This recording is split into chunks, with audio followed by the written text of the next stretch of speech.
जिस तरह से पाखंड परोसा है मोदी ने देश के सामने, और संसद का ब्राह्मणीकरण किया है, जो नई संसद का नाम पे अगर हम संसद भी मान लें तो उसका जो ब्राह्मणीकरण किया है वो सब संविधान के विरुद्ध में काम किया है, संविधान के विरोध में किया है। वो तो सिर्फ एक आईबास था, वो सिर्फ दिखाने के लिए कि हमने ये भी बुलाया, जिस मौलवी को बुलाया उस मौलवी को कोई जानता नहीं, कहाँ से पकड़ के ले आए, किसको ले आए। तो ये बाकी सारा सब दिखावा था, किसी सर्व धर्मों का नहीं था। ये कितने 30-40 जो ब्राह्मण आए, जहाँ से आए, ये सब सारा ड्रामा हुआ। तो ये ब्राह्मणी राजतंत्र, पुराने राजतंत्र को स्थापित करने की साजिश है कि ये सत्ता का मंदिर नहीं, ये ब्राह्मणवाद का मंदिर है, जो राजतंत्र का मंदिर है। जैसे कि मोदी अपने आप को ये समझ रहा था जैसे कि वो प्रधानमंत्री नहीं, एक डेमोक्रेटिक प्रधानमंत्री नहीं, वो एक राजा है, राजा की तरह उसने बिहेव किया। और असल में हेड ऑफ द जो स्टेट होता है, हेड ऑफ द स्टेट देश का प्रेसिडेंट होता है, और प्रेसिडेंट को ही अगर उद्घाटन करना था, उद्घाटन करना चाहिए था। और जो कुछ उसने अंदर जो चित्रकारी कलाकारी जो वो की है हिंदुत्व के नाम पर, राजतंत्र के नाम पर जो दिखाया है, पुरानी संस्कृति के नाम पर, उसको पहले लोगों के बीच में इसको छोड़ के एक चर्चा करके उसका मशवरा आना चाहिए कि हमें क्या करना है क्या नहीं करना। कुछ लोग ये भी कह रहे हैं कि क्या मोदी जी को उत्तर भारत में ये ब्राह्मण नहीं मिले थे जो दक्षिण भारत से ये ब्राह्मण बुलाए हैं? देखिए, दक्षिण का ब्राह्मण है वो कट्टर है, पोंगापंथी है, और पूरा मतलब कट्टरवाद है उसके, वो नस नस में भरा हुआ है। तभी तो पेरार साहब ने इनको वहाँ से खदेड़ा था, वहाँ से खदेड़ दिए गए थे, छोड़ के आ गए थे। तो ब्राह्मण तो कहीं का भी हो, आटे का भी हो, चून का भी हो, तो वो सिर्फ ब्राह्मणवाद की बात करेगा। तो ये राजतंत्र को स्थापित करने की, राजतंत्र, मोदी का राजतंत्र के तरफ इशारा है। वो अपने आप को यहाँ डेमोक्रेटिक प्राइम मिनिस्टर समझकर वो अपने को राजा समझ बैठा है, राजा की तरह बिहेव कर रहा है। उत्तर भारत के जो ब्राह्मण हैं, जो पोंगा पंडित हैं, क्या वो काबिल नहीं है इस काम के लिए जो मोदी जी ने साउथ से बुलाए ब्राह्मण यहाँ पर? उत्तर के राज्यों में तो उसका वो राज्य स्थापित हो चुका है, तो वहाँ से ब्राह्मणों को बनाने का है कि वो उत्तर जो दक्षिण भारत में जो वहाँ मोदी का असर नहीं है, तो उसने एक सिग्नल दिया है कि ये ब्राह्मणों के जरिए मतलब बीजेपी दक्षिण में भी एंट्री कर जाएगी, दक्षिण में भी वो अपना एंट्री करने का ये सारा सिग्नल उसने दिया है। यहाँ प्रजातंत्र का मर्डर हो चुका है मोदी, योगी और अमित शाह के द्वारा, आरएसएस के द्वारा। ये तो ये जो G20 की जो बैठक बुला रहे हैं, क्योंकि अब अगले सितंबर या अक्टूबर में होने वाली है, तो उसके लिए हम लोग काम करेंगे। और उसमें हम इसको पूरी तरह से जो मर्डर्ड डेमोक्रेसी है, जो यहाँ प्रजातंत्र का, जो लोकतंत्र का जो कत्ल यहाँ किया है।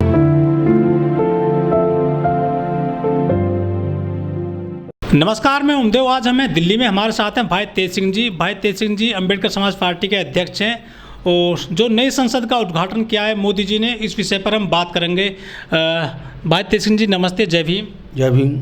सर, हमारे देश में अब जो है आपको नई संसद मिल गई है, कैसा महसूस कर रहे हैं सर आप?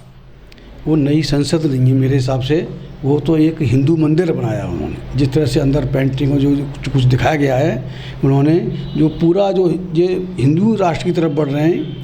जो संसद है, संसद तो उसका कोई मतलब नहीं है, लोगों को बैठने की जगह है, लेकिन सारा अगर अंदर से देखा जाए, अंदर का जो आया है दिखाया है इन्होंने, वो सारा एक मंदिर का है। पुरानी संस्कृति के नाम पर, पुरानी कल्चर के नाम पर ये सारा इन्होंने जो ड्रामा किया है, वो सारा कहीं ना कहीं पूरा ये हिंदूवादी हिंदुत्व को इन्होंने संसद में घुसा दिया है। मतलब संसद नहीं है वो आपके शब्दों में? नहीं, मेरे हिसाब से संसद नहीं है।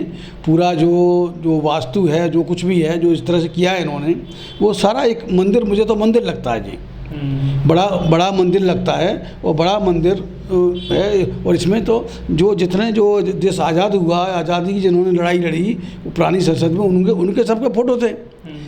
इसमें ये इनका जो मतलब जो पुरानी कल्चर के नाम पर, पुरानी संस्कृति के नाम पर, सांस्कृतिक धरोहर के नाम पर इन्होंने पूरा पुराना राजतंत्र वगैरह को पूरा संसद में घुसा दिया है। कुछ लोग ये कह रहे हैं कि मोदी जी ने दक्षिण भारत से जो ये बुलाए थे ब्राह्मण हवाई जहाज में बिठाकर, तो ये एक तरह का राज तिलक किया गया है।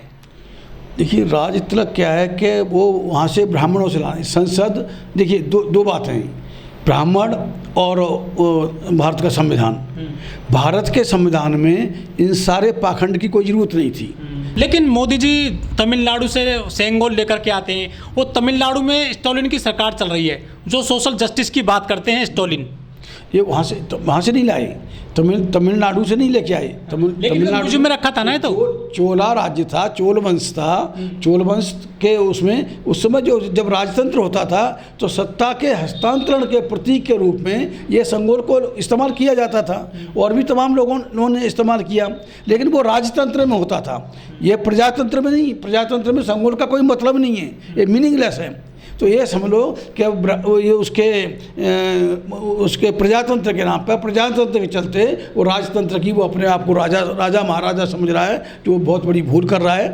तो ये संगोल का कोई इसमें डेमोक्रेसी में कोई माने नहीं है, कोई मीनिंग नहीं है। नई संसद में संगोल को जो है स्थापित कर दिया गया है और मोदी जी उसके सामने दंडवत हुए हैं, उसको किस तरह से देखते हैं आप? देखिए, वो ड्रामेबाज आदमी है, वो पढ़ा लिखा तो है नहीं बेचारा। जैसे पढ़ा दिया, जैसे ब्राह्मणों ने चाबी भर दी उसमें, जैसे ही आरएसएस का जो मुखिया है, जो चाहता है, जो पढ़ाता है, या जो दोबार है, जो इसका सिक्योरिटी नेशनल सिक्योरिटी एडवाइजर है, अजीत डोभाल है, वो जिस तरह से जो लिख के जो स्क्रिप्ट लिख देते हैं, उसके बाद उसे एक्शन करना पड़ता है। वो ड्रामा के पीछे भी एक बात और छुपी हुई है कि जो लोग संसद की चर्चा करें, उसके दक्षिण के ब्राह्मणों की चर्चा करें, और अडानी का जो स्कैम है और मतलब 41 लाख अरब डॉलर का जो स्कैम है, उसको भूल जाएं। तो ये सारा उसका पूरा ये प्लानिंग है, आरएसएस की प्लानिंग होती है। और जो कुछ ये लागू हो रहा है, आरएसएस का एजेंडा लागू हो रहा है, they are moving toward Hindu rashtra. Baba साहब ने कहा है कि पता नहीं हमारे लोग क्यों सो रहे हैं। बाबा साहब ने कहा है कि हमें हिंदू राष्ट्र को अस्तित्व में आने से हर कीमत पर रोकना होगा। और मेरा ही मानना है कि अगर ये हिंदू राष्ट्र की बात करेंगे तो हम भी, या तो हम भी चाहेंगे कि हमारा ये या तो बौद्ध देश बने, या फिर दारुल इस्लाम हमारे देश को घोषित किया जाए, और हम उसके लिए काम करें। कई जो बहुजन बुद्धिजीवी लोग हैं वो कह रहे हैं कि संसद का हिंदूकरण किया गया है। ये बिल्कुल सही कह रहे हैं। ये हिंदूकरण, राजशाही, राजतंत्र, राजा कौन होते थे? राजा सारे हिंदू होते थे। हिंदुओं का राज रहा है इसमें, इधर उधर करके मौर्य साम्राज्य को छोड़ के, बाकी तो हिंदुओं का राज रहा है। और जो ये सारा पुष्यमित्र, शुंग और ये सारा जो चोल वंश क्या है, राजा महाराजा होते थे, दंड के स्वरूप के रूप में जो मतलब ये होता था, राजा ने जो कह दिया वो दंड है। लेकिन मोदी जी तो कहते हैं कि हम जो लोकतंत्र को मजबूत कर रहे हैं। लोकतंत्र नहीं है इंडिया में, it is a murdered democracy. Secular तो कोई बीजेपी के चलते आप सेकुलरिज्म की बात करना सारा बेईमानी है। इसका कहाँ सेकुलर है? संविधान का मतलब नहीं है, संविधान के प्रेमबल का मतलब नहीं है। जो मौलिक अधिकार हैं वो सब मीनिंगलेस इन्होंने कर दिए हैं। इनकी बदमाशी चल रही है, इनकी गुंडई दबंगई चल रही है इस सत्ता के नाम पर। और सत्ता को अब इनका एक और भी हो गया, मैं बार बार बोलता हूँ कि अब इन्हें जनता का वोट नहीं चाहिए। जनता परेशान है। आप किसी से ही पूछिए, केविन लेमैन से पूछिए कि आप कौन सा शख्स है जो इस मोदी राज्य में परेशान नहीं है। सारे परेशान हैं, लेकिन उसको जनता का वोट नहीं चाहिए। जनता ने नहीं चुना मोदी को। मैं बार बार कह रहा हूँ, मोदी जनता का चुना हुआ प्रतिनिधि नहीं है, प्राइम मिनिस्टर नहीं है, वो ईवीएम की पैदाइश है। अब इसको वोट नहीं चाहिए, चाहे लड़कियां वहाँ मरती रहें रेसलर, चाहे किसान मरे, 700-800 किसान मर गए, इसके कान पे जूनी रहेगी, चाहे कोई मरे। और इसमें कोरोना में मैं समझता हूँ लाखों लोग इसने मरवा दिए। ये आज़ादी के महोत्सव के नाम पर देश और देशवासियों को जहर दिया जा रहा है। अच्छा, ये जहर देने का काम कर रहे हैं। महंगाई का कहाँ आप देखिए कहाँ पहुंच रहा है। सारा जितनी सब्सिडी थी, चाहे सीनियर सिटीजन की हो या दूसरे जो अपंग हैं, दूसरे लोग हैं वो हो, सब इसने ख़त्म कर दिया। सारा पैसा इसने बीजेपी के नाम पे ये कर दिया या अडानी के नाम पे कर दिया। ये कहाँ गया? सारी सब्सिडी का करने के लाखों लाख करोड़ रुपया कहाँ गया? ये देश की जो अर्थव्यवस्था है नीचे गिरती क्यों चली जा रही है? जो अर्थव्यवस्था का जो इंडेक्स है जीडीपी क्यों गिरती चली जा रही है? हम बांग्लादेश से भी नीचे क्यों पहुंच गए? ये सारा पैसा ये जा कहाँ रहा है? मोदी के जरिए सारा पैसा, मैं आई कैन क्लेम कि जितने, जैसे जो कहा है नीरव मोदी का जो बयान आया उसमें इसके इंग्लैंड के कोर्ट में, तो लंदन कोर्ट में उसने साफ कहा कि भाई मैं जितना पैसा लेके आया मुझे तो सिर्फ 32% ही मिला, बाकी सारा पैसा भाजपा ने खाया। ईवीएम के खिलाफ सड़कों पर क्यों नहीं निकलते? ये जो इलेक्शन कमीशन की औकात नहीं है। जो राष्ट्रपति मुर्मू का जो अपमान हुआ है संसद के उद्घाटन के नाम पर, नई संसद के उद्घाटन के नाम पर, जब उनको एक साइडलाइन कर दिया गया तो ये तो देश का बहुत बड़ा अपमान किया है।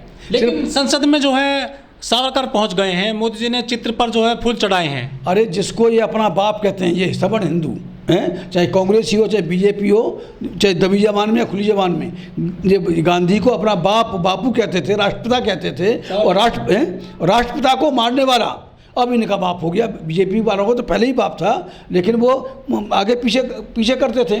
और सावरकर जिसने तमाम सैकड़ों माफ़ीनामा दे के, लिखित माफ़ीनामा दे के, माफ़ीनामा दे के जो वो वीर साबित हो गया। और 28 तारीख को जो सावरकर की जो जन्मदिन भी था, हाँ, उसके जन्मदिन से उसको कोरिलेट किया, तो वो समझते हैं कि गांधी हो या गांधी का बाप हो, ये बख्शेंगे नहीं, आम आदमी को ये बख्शने वाले नहीं हैं, किसी को मारेंगे। अभी पता नहीं कितने पत्रकार यूट्यूबर को इन्होंने अंदर किया, बाद में जाके छोड़ा। तो ये जो मीडिया की जो बात कर रहे थे, तमाम मीडिया मारा है। मीडिया गोदी मीडिया नहीं है, दैट इज़ डॉगी मीडिया। उसके सारे पे बौमों करने वाला मीडिया को मैं तो साफ डॉगी मीडिया कहता हूँ।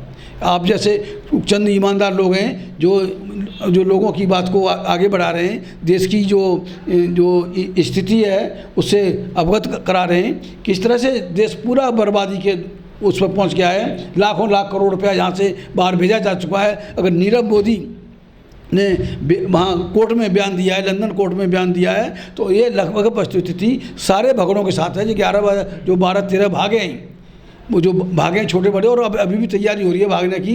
मैं तो कह रहा हूँ कि जिस दिन अडानी भाग गया, अंबानी भाग गया, पूरी इनके पास सारी जो बैंकों का पैसा है उसका 80-90% पैसा इनके पास है। कर्जदार हैं, और कर्जदार के कैसे पूंजीपति इसको कहा जा सकता है। जिस तरह से नई संसद का उद्घाटन किया मोदी जी ने, वहाँ पर ब्राह्मण बुलाए और थोड़ा सा धार्मिक इसको पुट दिया गया है, स्पेशली जो हिंदू धर्म को लेकर। जितनी भी विपक्षी पार्टियाँ हैं, किसी ने भी इसका विरोध नहीं किया है। इसको किस तरह से देखते हैं आप? ओम देव जी, यहाँ विपक्ष कहाँ हैं? सत्ता में भी सवर्ण हैं और विपक्ष में भी सवर्ण हैं। अब ये सवर्ण हिंदुओं का सारा बोलबाला है यहाँ पे, जो मुश्किल से 10-12% हैं। माइक्रो माइनॉरिटी में इनको हिंदू माइक्रो माइनॉरिटी कहता हूँ। ये बाकी SC ST OBC माइनॉरिटी के जो करीब 90% लोग हैं, ये सो रहे हैं, ये क्या कर रहे हैं? ये आपस में लड़ रहे हैं या उनको टुकड़े डाला हुआ है। 131 मेंबर पार्लियामेंट क्या कर रहे हैं, जो अपने दमखम पर नहीं, अपनी काबिलियत पर नहीं, ये बाबा साहब के संविधान की वजह से, रिजर्वेशन की वजह से आए। अगर वो करीब 70-72 के करीब हैं बीजेपी में SC ST के, जो संविधान से चुन के आए, बाबा साहब की वजह से चुन के आए, अगर वो आज इस्तीफा दे दें, उसने SC ST का बड़ा नुकसान किया है। और जिस तरह से राष्ट्रपति महोदय, जो महामहिम राष्ट्रपति मुर्मू जी का अपमान किया है इसने, अपनी जिद को पूरा करने के लिए, तो वो उससे पूरा देश हतप्रभ है। वो सिर्फ आदिवासियों का अपमान नहीं है, वो हमारे समाज की एक अहम शख्सियत हैं, देश की प्रथम नागरिक हैं। उनका जो अपमान किया है, इस अपमान का बदला भी ये देशवासियों, खास तौर से ट्राइबल समाज के लोग आने वाले इलेक्शन में मोदी से हिसाब किताब चुकता जरूर करेंगे, भाजपा से हिसाब किताब चुकता करेंगे।